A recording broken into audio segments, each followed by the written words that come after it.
नमस्कार भैया बहन। आज हम कक्षा 3 पाठ 2 मैं हूँ नीम पढ़ेंगे। मैं नीम का पेड़ हूँ, आपने मुझे ज़रूर देखा होगा। मैं गांव से लेकर शहर तक हर जगह मिलता हूँ। नीम का पेड़ सभी जगह पर मिलता है। यह सच है कि आज भी सुबह सुबह दातून के लिए मेरा नाम लिया जाता है। दातून यानी ब्रश करने के लिए नीम की डाली से दातून की जाती है, ब्रश किया जाता है। मेरी दातून कड़वी तो ज़रूर होती है, पर दांतों के लिए बहुत लाभकारी होती है। इससे दांत मजबूत होते हैं और उनमें कीड़ा भी नहीं लगता। मेरी पत्तियां इतनी घनी होती है कि सूर्य की किरणें धरती तक नहीं पहुंच पाती। जहाँ पर नीम का पेड़ होता है वहाँ पे नीम के पेड़ की छाया बहुत ही गहरी होती है और वहाँ पर छाँव रहती है, धूप नहीं आती है।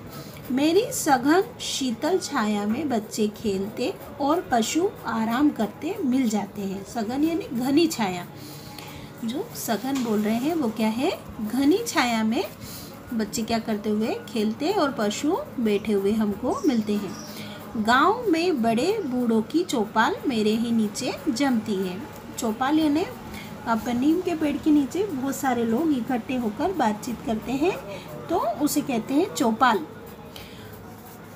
मैं ऐसा पेड़ हूँ जो जीवन भर आपके काम आता हूँ, पर मुझे खेद है कि कुछ लोग मुझे बिना सोचे समझे निरंतर काटते जा रहे हैं। हम अधिकतर किसी पेड़ को काट देते हैं क्योंकि फल नहीं देता है या किसी उपयोग में नहीं आता है, लेकिन नीम का पेड़ ऐसा है जो हमें जीवन भर इसकी जड़ी बूटियों द्वारा, पत्तियों द्वारा, औषधियों के द्वारा ये हमारे जीवन में काम आता रहता है, जिससे मेरी संख्या दिन पर दिन घटती। मैं चाहता हूँ आप मुझे बहुत करीब से जाने, समझें और मुझे बचाने का प्रयास करें। आप जानते हैं कि अच्छे स्वास्थ्य के लिए शुद्ध हवा बहुत ज़रूरी है। शुद्ध यानी साफ हवा। मैं आपको बताऊं, मेरी पत्तियों पर जैसे ही सूर्य की किरणें पड़ती हैं, ये हवा को शुद्ध कर देती हैं। हवा कैसी हो जाती है? शुद्ध हो जाती है। आपने अक्सर अम्मा को अनाज रखते समय मेरी सूखी पत्तियां डालते देखा होगा। जब भी कोई हम धान भरते हैं तो उसमें हमारे मम्मी पापा या दादा दादी जो भी है वो उसमें क्या करते हैं, नीम की सूखी पत्तियां रख देते हैं और कहते हैं कि इससे कीड़े नहीं लगेंगे। ऐसा करने से अनाज में कीड़े नहीं लगते। इसी प्रकार संदूक में गर्म कपड़ों के बीच मेरी सूखी पत्तियां रख देने से गर्म कपड़े में भी कीड़ा नहीं लगता है। गर्म कपड़े यानी जो हमारे ऊनी वस्त्र होते हैं जो हम ठंड में पहनते हैं, उन कपड़ों में भी अगर हम नीम की सूखी पत्तियां रख दें तो उनमें भी कीड़े नहीं लगते हैं। एक बात और बता दूं कि जब मच्छर भाई आपको परेशान करने लगे तो आप मेरी सूखी पत्तियां जला दें। मच्छर तो मच्छर, हवा में उड़ने वाले छोटे छोटे अन्य जीव जंतु तक भाग जाएंगे। मच्छर के अलावा जो और भी कीड़े होते हैं वो भी जो धुआं करते हैं हम सूखी पत्तियों से, उससे वो कीड़े भी क्या हो जाते हैं, भाग जाते हैं।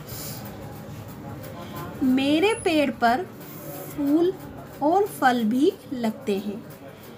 मेरे फल को निम्बोरी कहते हैं। मेरे फूल और निम्बोरी भी बहुत काम की चीज़ें हैं। इन्हें खाने से पेट में कई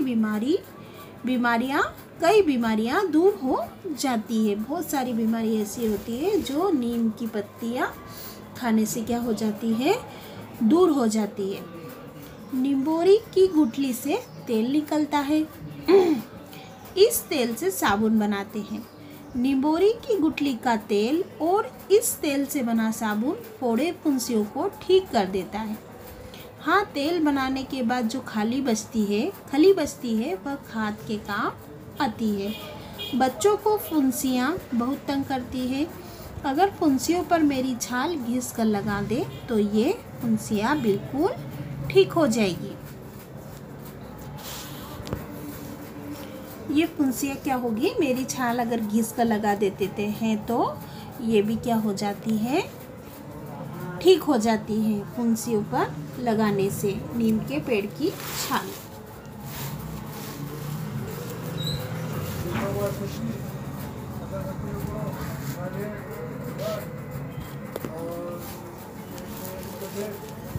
लो जल्दी जल्दी मैं यह बताना भूल ही गया कि जब कभी बुखार आ जाए, मेरी जड़ को पानी में उबालकर पी लेने से बुखार सिर पर पैर रखकर भागेगा। सिर पर पैर रखना यानी जल्दी से हमारा बुखार क्या होगा, चला जाएगा।